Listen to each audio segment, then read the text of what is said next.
तो कैसे हो आप सभी। तो स्वागत करते हैं आप सभी को आपके अपने पसंदीदा यूट्यूब चैनल जीएस मैग्नेट में।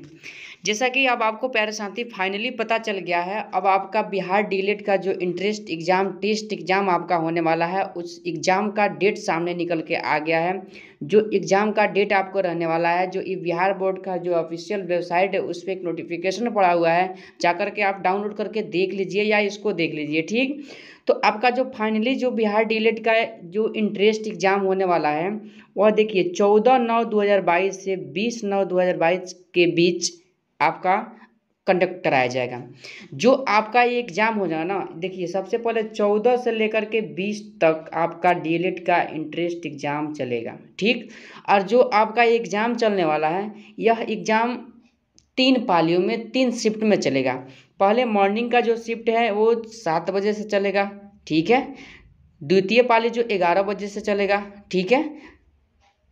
और अगर तृतीय पाली की बात करें तो 3 बजे से चलेगा 6:30 तक। ठीक, तो ये आपका अब बिहार डीएलएड का फाइनली जो एग्ज़ाम का डेट का इंतज़ार कर रहे थे लोग, उन लोगों के लिए, सभी परीक्षार्थियों के लिए एक बहुत बड़ी खुशखबरी सामने निकल कर आ गई है। तो आपको अब थंबनेल में दिए क्या होगा कि हम लोग क्या करने वाले हैं, बिहार डीएलएड के लिए हिंदी के मोस्ट 30 इंपॉर्टेंट क्वेश्चन को करने वाले हैं। अगर मैं बात करूं हिंदी के लिए तो हिंदी से 30 क्वेश्चन पूछा जाएगा आपके बिहार डीएलएड में, और 30 क्वेश्चन, एक क्वेश्चन 3 नंबर का रहने वाला है, यानी कि टोटल नंबर ऑफ हिंदी का क्वेश्चन कितना हो जाएगा, मार्क्स कितना हो जाएगा, 90 नंबर हो जाएगा। तो मात्र आपके हिंदी से 30 क्वेश्चन यानी कि 30 तिहाई 90, एक क्वेश्चन 3 नंबर का रहेगा और 90 नंबर का क्वेश्चन आपसे पूछा जाएगा। तो इस वीडियो में हम लोग मात्र 30 हिंदी का मोस्ट इम्पोर्टेंट एग्जाम पर आधारित क्वेश्चन को करने वाले हैं, जो आपके बिल्कुल सिलेबस, न्यू सिलेबस पर आधारित रहने वाला है। आप लोग पहले अपना रैंक बताइएगा, 30 का 30 क्वेश्चन अटेम्प्ट कीजिए और कितना आपसे हो पाता है आप पहले अपने आप के गहराई को जांचिए। ठीक, तो चलिए वीडियो को स्टार्ट करते हैं और हिंदी का हम लोग सेट करने वाले हैं इसमें। ठीक है, तो आप चलिए फाइनली आज के सेट का प्रथम क्वेश्चन देखते हैं कि क्या पूछ रहा है। पहला क्वेश्चन पूछ रहा है कि दिए गए वाक्य का वह भाग ज्ञात कीजिए जिसमें कोई त्रुटि है। देखिए त्रुटि से तो आपके डीएलएड एग्जाम में क्वेश्चन पूछेगा, एक क्वेश्चन पूछे, 2 क्वेश्चन पूछे, लेकिन कन्फर्म है पूछेगा। वाक्य कोई भी डाल सकता है, वह क्वेश्चन बनाने वाले पर निर्भर है। ठीक, देखिए सेंटेंस क्या दिया गया है, श्याम की खबर स्थिति को देखकर मुझे दुख और क्षोभ हुए। श्याम मानते हैं कि उसकी स्थिति खराब है, लेकिन उसकी स्थिति को देखने के बाद दुख हुए नहीं, दुख हुआ। क्या हो जाएगा सही, दुख हुआ। तो इसमें त्रुटि वाला शब्द क्या है, हुए है ना, हुए की जगह पर क्या होगा, हुआ होगा। ठीक है, तो ऑप्शन देखिए, अब ऑप्शन क्या कर रहा है, ए तो होगा नहीं, बी होगा नहीं, ऑप्शन नंबर सी क्या हो जाएगा, क्षोभ हुआ। ठीक है, चलिए नेक्स्ट क्वेश्चन को देख लेते हैं। क्वेश्चन नंबर 2 देखिए, रिक्त स्थान को भरने के लिए उपयुक्त शब्द का चयन करें।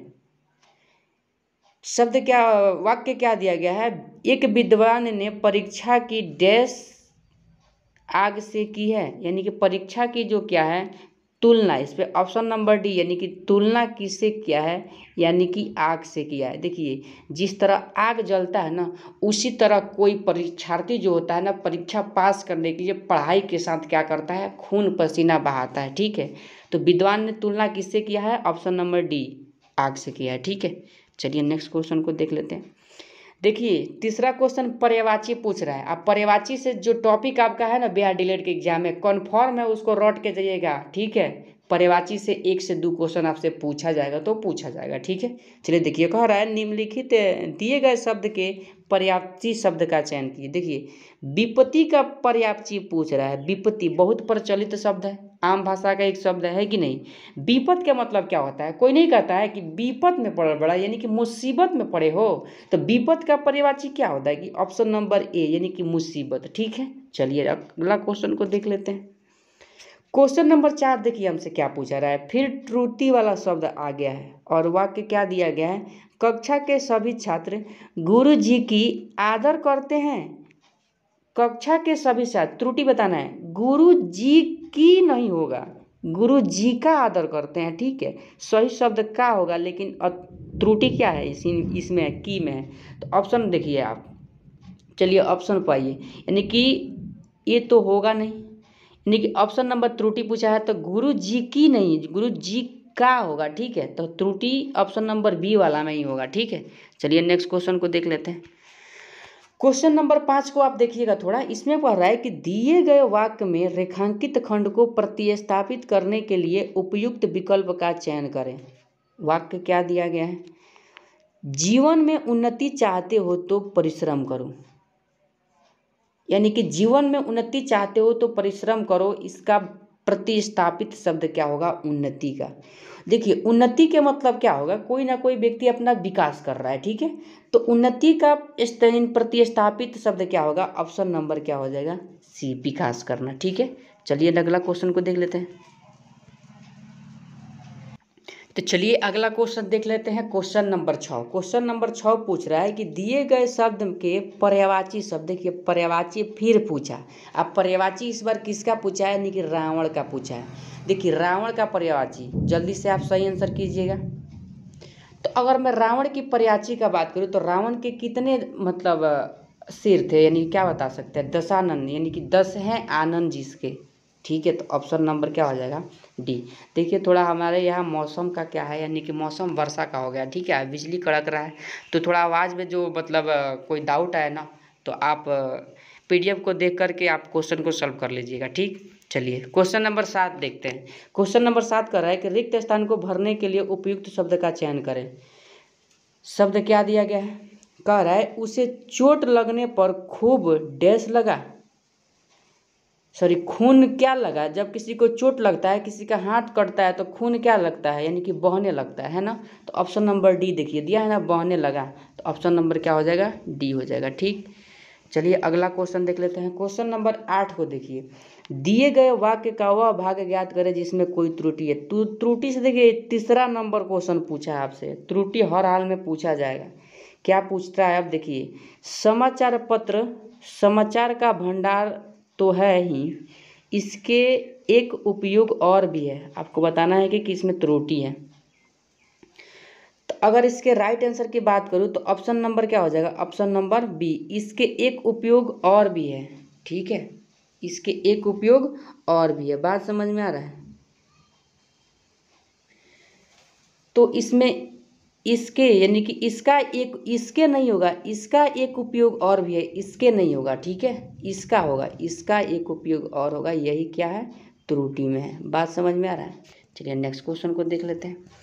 क्वेश्चन नंबर 9 देखिए क्या पूछा जा रहा है। क्वेश्चन नंबर 9, रिक्त स्थान को भरने के लिए उपयुक्त शब्द का चयन करें। मुझे तुम पर डैश नहीं है, कोई नहीं कहता है यार तुम पे तो हमको विश्वास ही नहीं है, तो वही पूछ रहा है। ऑप्शन नंबर क्या हो जाएगा, डी, यानी कि मुझे तुम पर विश्वास नहीं है कि नहीं। चलिए अगला क्वेश्चन देखते हैं। क्वेश्चन नंबर 10, क्वेश्चन नंबर 10 पूछा जा रहा है कि निम्नलिखित में से उस विकल्प का चयन करें जो चिकना खड़ा मुहावरे का अर्थ है। चिकना खड़ा का, देखिए चिकना खड़ा का मतलब ये हुआ कोई व्यक्ति गलती कर रहा है, उसको कोई डांट रहा है, तब उसको कोई सर्वनाम की चीज़ ही नहीं है। तो चिकना खड़ा व्यक्ति का मतलब क्या हुआ, यानी कि ऑप्शन नंबर ए, निर्लज व्यक्ति, उसको कोई लाज ही नहीं है, वो थेथर ऐसे बोल सकते हैं, ये समझ सकते हैं कि नहीं। चलिए 11 नंबर क्वेश्चन देख लेते हैं। 11 नंबर क्वेश्चन हमसे पूछा जा रहा है कि रिक्त स्थान को भरने के लिए उपयुक्त शब्द का चयन करें।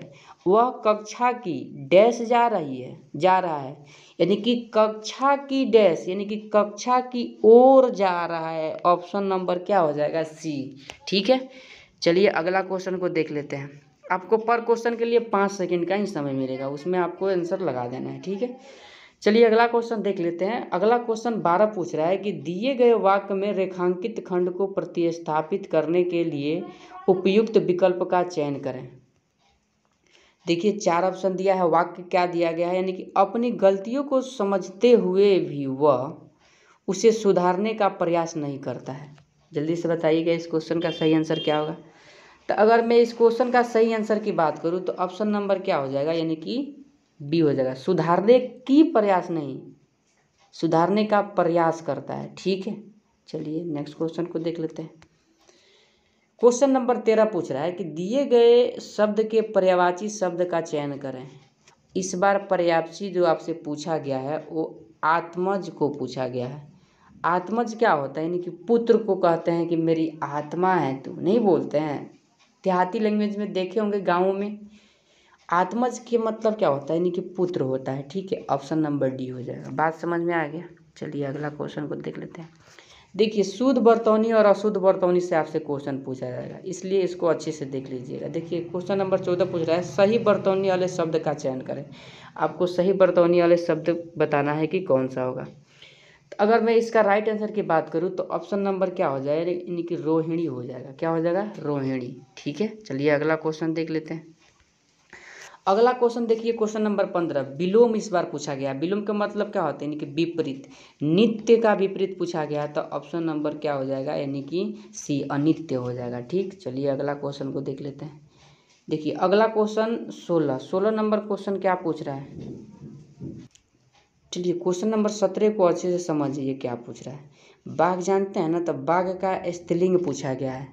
ठीक है, स्त्रीलिंग। देखिए स्त्रीलिंग लिंग से क्वेश्चन आपसे एग्जाम में पूछा जाएगा। ठीक है, जैसे में एक शब्द हमको देखने का मिला, यानी कि बाघ का स्त्रीलिंग क्या हो जाएगा, बाघिन होता है। ऑप्शन नंबर कितना, बी। बाघ का स्त्रीलिंग क्या होता है, बाघिन होता है। ठीक, अगला क्वेश्चन देखते हैं, क्वेश्चन नंबर 18। क्वेश्चन नंबर 18 जो हमसे पूछा जा रहा है, वो पूछ रहा है कि शत्रुओं को मारने वाले के लिए उचित शब्द निम्नलिखित में से कौन है। यानी कि शत्रुओं को मारने के लिए उचित शब्द बताना है कि 4 ऑप्शन में कौन सा सही होगा। जल्दी से क्वेश्चन का आंसर करेंगे। तो अगर मैं इस क्वेश्चन का राइट आंसर की बात करूँ तो शत्रुओं को मारने वाले को क्या कहते हैं, ऑप्शन नंबर बी, यानी कि शत्रुघ्न बोलते हैं। क्या बोलते हैं, शत्रुघ्न बोलते हैं। ठीक, चलिए अगला क्वेश्चन नंबर 19 देखते हैं। क्वेश्चन नंबर 19 हमसे पूछा जा रहा है कि जिसकी प्रभा बिजली के समान हो के लिए निम्नलिखित में से कौन सा शब्द उपयुक्त है। देखिए अगर क्वेश्चन समझ में ना आया ना, तो वीडियो को रोक करके जरूर क्वेश्चन को समझ लीजिएगा। ठीक है, क्योंकि इससे ही क्वेश्चन आपके एग्जाम में पूछा जाएगा। तो अगर बिजली की बात करें, बिजली के समान की बात करें, तो देखिए विद्युत। बिजली का मतलब क्या होता है, विद्युत। अगर आप ऑप्शन से काटना चाहिएगा ना, तो ये तीनों को काट दीजिए, विद्युत इसमें, यानी कि विद्युत प्रभ कहा जाता है। ठीक है, चलिए अगला क्वेश्चन को देख लेते हैं। Question number 20। देखिए क्वेश्चन नंबर 20 हमसे क्या पूछा जा रहा है कि व्युत्पत्ति की दृष्टि से खून किस प्रकार का शब्द है।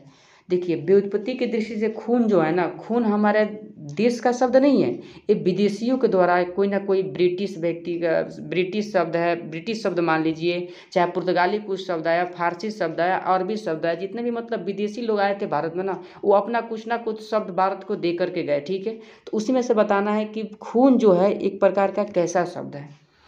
तो अगर खून के मैं बात करूं तो खून एक ऑप्शन नंबर डी विदेशस्थ शब्द है। ठीक है, खून क्या है, विदेशस्थ शब्द है, ये अपने देश का शब्द नहीं है।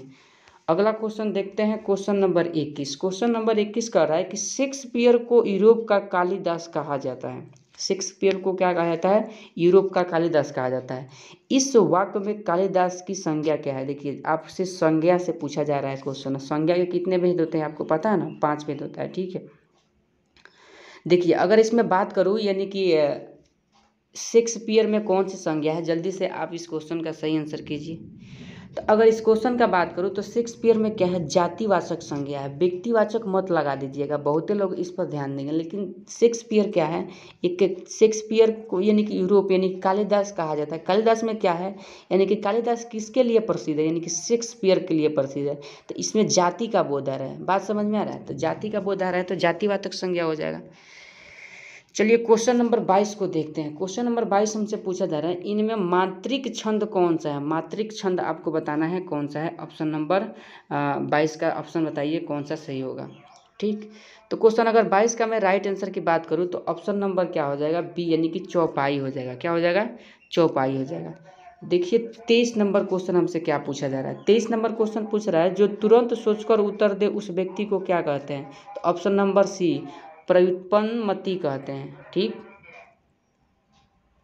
अगला क्वेश्चन देखते हैं। क्वेश्चन नंबर 24 हमसे क्या पूछा जा रहा है। जो क्वेश्चन नंबर 24 है उसमें पूछ रहा है कि तद्भव शब्द बताना है कि निम्नलिखित में से तद्भव शब्द कौन सा है।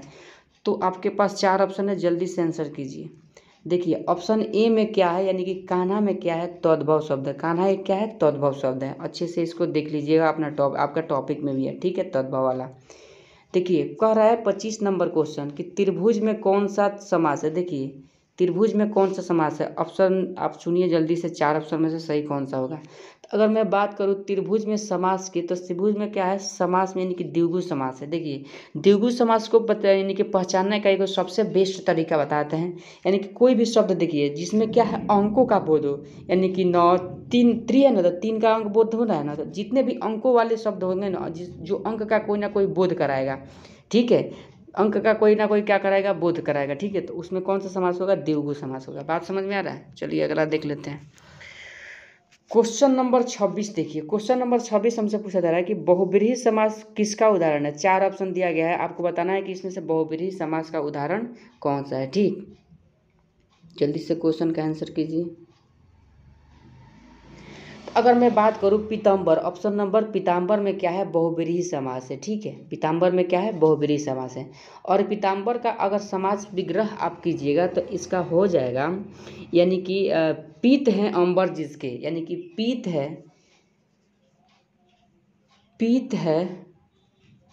अंबर जिसके, पीत है अंबर जिससे, अर्थात क्या हो जाएगा? विष्णु हो जाएगा। अर्थात क्या हो जाएगा? विष्णु को बोला जाता है। बात समझ में आ रहा है? तो बहुब्रीहि समास का उदाहरण क्या है?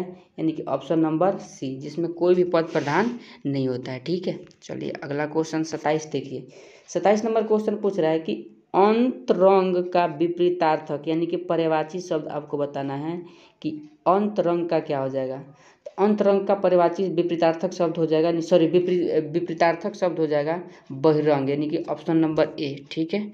चलिए अगला क्वेश्चन देख लेते हैं। 28 नंबर क्वेश्चन।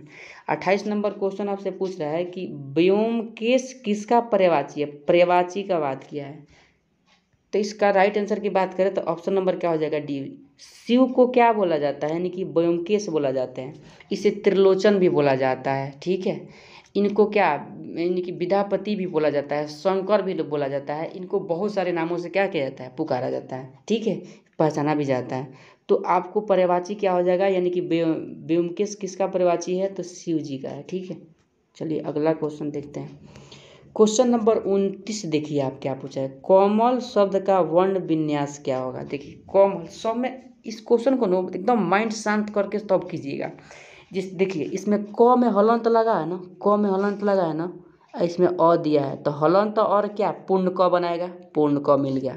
देखिए म में हलंत लगा है और एगो स्वर वर्ण है, ठीक है, तो ये दोनों मिलकर क्या बना देगा? म बना जाएगा। तो म मिल गया हमको, तो कमल हो गया। ल में हलंत लगा है और लगा है, तो ल हो जाएगा। तो इसका सही आंसर क्या हो जाएगा? ऑप्शन नंबर क्या हो जाएगा? सी, ठीक है।